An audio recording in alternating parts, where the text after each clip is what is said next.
Taigi sveiki visi ir šiandien apie afirmaciją.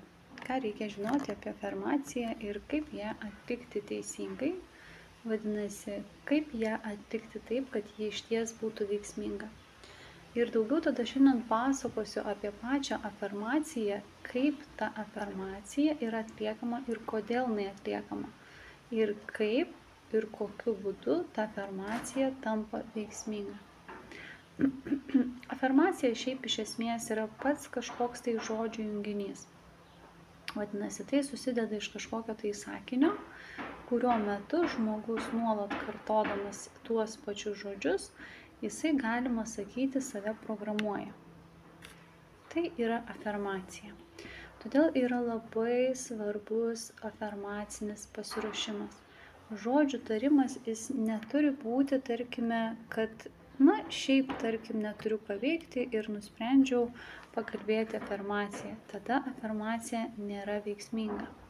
Tas pats su afirmacijos pasirinkimu ir žodžių junginiu. Vadinasi, ta afirmacija, kuri jums jinai skamba gražiai, galima sakyti gražiai, arba ją perskaitę tą afirmaciją, jūs jaučiate, kad kažkas jumise kažką tai rezonuoja ir kelia teigiamus pojūčius, tada afirmacija yra jūsų afirmacija. Apie pačią afirmaciją tai yra esmė tame, kad tos afirmacijos būdu, kada jūs siunčiate tuos tam tikrus žodžius, nes žodžių junginys jisai ypatingai yra sudėliotas taip, kad jūs galėtumėte tarti tą afirmaciją ir ji būtų veiksminga. Tai nėra šiaip, kad kažkokių tai padrikų žodžių arba tiesiog žodžiai ir jie tiesiog žodžiai. Iš esmės, afirmacijų rašytojai, perleisdami per save arba suprasdami tų žodžių reikšmę, iš esmės tą afirmaciją daro labai veiksmingą. Tai yra apie afirmaciją. Toliau pats pasiruošimas afirmacijos vėlgi kaip ir meditacijai, kaip ir kitoms visoms praktikoms, tas, kurias žmogus tikrai yra pasiruošęs atlikti, reikalingas ir atitinkamas pasiruošimas. Afirmacijai reikalinga proto tyla. Vadinasi, pasiekti tą erdvę afirmacijos metu, kurioje ta afirmacija tariant ji būtų tikrai veiksminga ir darytų pokyčius jūsų tam tikrose energetinėse struktūrose arba sistemose. Todėl afirmaciją tariant jūs turite tarti tai su meile. Jeigu afirmacija yra tariama, galima sakyti, grubiau, per prievartą arba nenorint, tarkime, pokyčio nebus. Tai turi būti jums labai nuoširdu.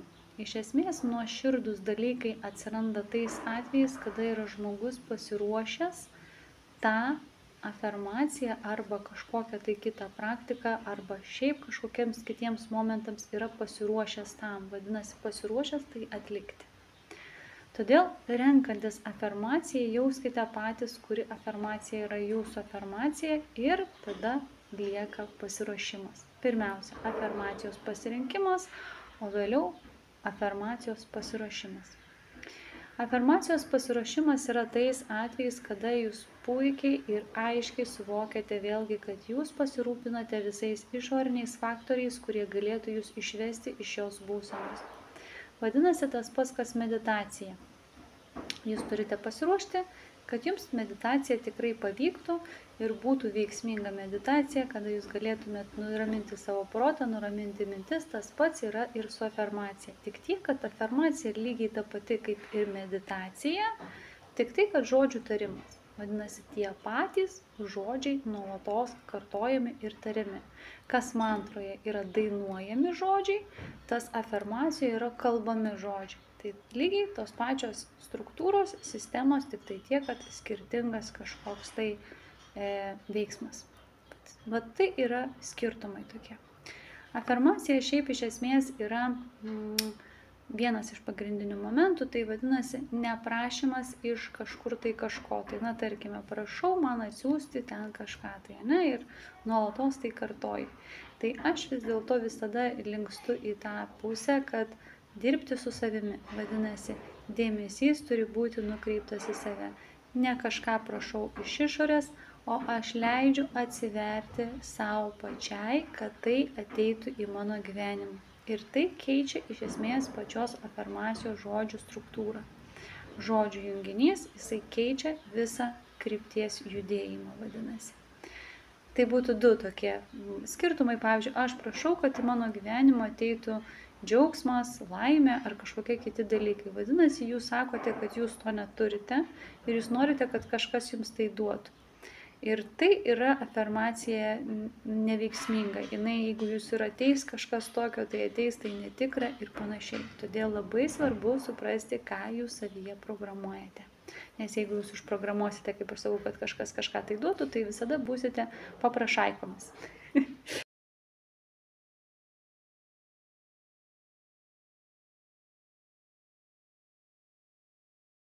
Tai šito daryti nereikia. Tai vadinasi, jūs einate per tą pusę, per tą prizmę ir sakote, aš leidžiu savo atsiverti tai arba atsiverti tam, kad į mano gyvenimą ateitų kažkas tokio. Ne? Ir tuomet, kada jūs kalbėsite tą tokią afirmaciją, gali būti, kad pasikelti, kaip sakant, kažkokie tai klausimai susiję su tuo, kas jumise trukdo, kad jūs to į savo gyvenimą neįsileidžiate. Tai pavyzdžiui, tokie žodžiai, kaip aš leidžiu savo džiaugtis. Tai reiškia, jūs pradedate leisti savo džiaugtis, o ne kad kažkas ateitų ir duotų jums tą džiaugsmą. Jūs pats pradedate leisti savo patirti džiaugsmą. Tai tam tikri afirmacijos žodžiai ir yra sustruktūrizuoti ir sudėti taip, kad žmogus daugiau pats atsivertų, vadinasi, tam, kad į jo gyvenimą ateitų tam tikri dalykai. Ir jis tokiu būdu save programuoja. Todėl įdėmiai turėtumėte atkreipti dėmesį į tai, ką savyje programuojate. Nes tuo metu, kada jūs patenkate į proto tylą, kada jūs afirmaciją kalbėsite, pateksite į proto tylą. Ir tada proto tyloje labai lengva savyje įdiegti kažkokią tai naująją programą. Dėl to labai pravartu suprasti, ką jūs savyje programuojate ir kokį rezultatą vėliau gali tai atnešti.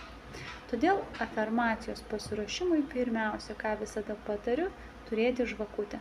Žvakutė tai yra tas momentas, kuomet jūs lengviau nuraminsite protą. Tiesiog sėdėdami stebėsite žvakutę. Žvakutė gali būti šventinta bažnytinė žvakutė, kurios yra ar tai 50 minučių, man atrodo, ar 30 minučių, netgi iki valandos yra. Tai afirmacijų sutarimui pasiruoškite valandą laiko. Valandą laiko kartoti tuos pačius žodžius. Kas įvyksta afirmacijos metu? Nuolatos kartojami žodžiai, tie patys žodžiai protui, tai yra vėliau sudėtinga suprasti ir jį tiesiog tą protą, galima sakyti, užknisa. Ir tada jisai pradėdamas tą suprasti, kad vis tas pats per tą patį, jisai vienu momentu būna taip, kad atsijungia. Toliau afirmacijos metu, kuomet tarsite kažkokius tai žodžius, gali būti, kad eis kažkokios tai mintis, bandys kažkokios tai mintis lysti. Gali būti tokie momentai, tai pereinantis etapas ir pereinantis kažkoks tai laiko tarpas, kuomet jūs patenkate į proto tylą ir afirmacijos žodžius tardami, netgi kai kurie žmonės pajaučia iš karto procesas, jog įvyksta. Kažkoks įvyksta procesas. Kažkas įvyksta, neįmanoma paaiškinti, bet kažkoks procesas įvyksta. Tai yra afirmacija. Toliau puslapyje dalinsiuos afirmacijomis, kurias galėsite stebėti ir kas kartą jos gali vis atsinaujinti tos afirmacijos arba papildyti tą puslapį. Todėl pagal atitinkamas afirmacijas stebėkite, kai perskaitote afirmaciją, ką jūs jaučiate. Jeigu jūs jaučiate kažkokią tai atstumimo jausmą tai afirmacijai, ne šiandien. Nereiškia, kad jinai bloga afirmacija, tai reiškia, kad dar ne šiandien arba dar ne šitam etape.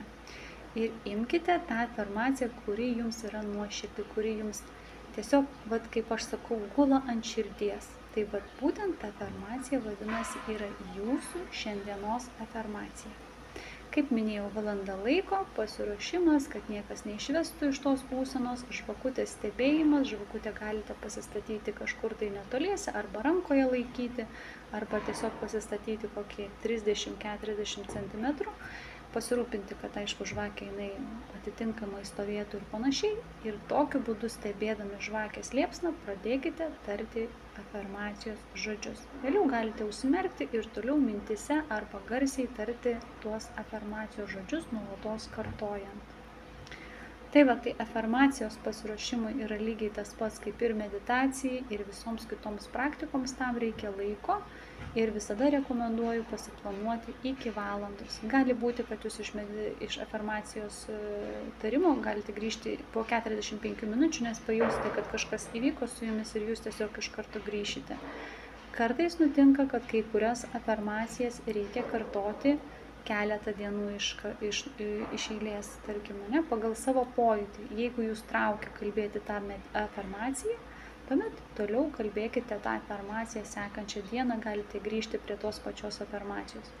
Kai procesas įvyksta, galutinis procesas įvyksta, dažnu atveju ta afirmacija jums jinai yra, kaip pasakyti, tiesiog jūs nebenorėsite natūraliai tos afirmacijos kalbėti, tiesiog jums norėsis galbūt kažkokios kitos afirmacijos, o gal kažkurį laiką norėsit iš vis nekalbėti afirmacijos ir panašiai. Dėl to, kaip sakant, neturėkite to tokio plano, kad dabar aš kalbėsiu kiekvieną dieną tą pačią afirmaciją savaitę laiko.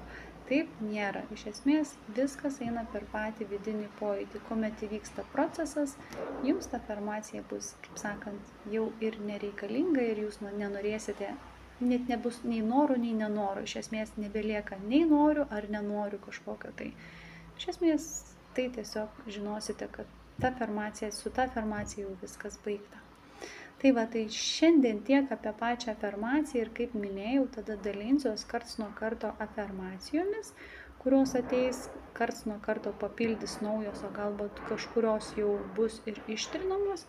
Tai tiesiog žiūrėkite patys, kurios afirmacijos jums yra nuoširdžiai gulančios ant jūsų širdies ir tas afirmacijas kalbėkite. Tai šiandien tiek, iki susitikimo ir iki.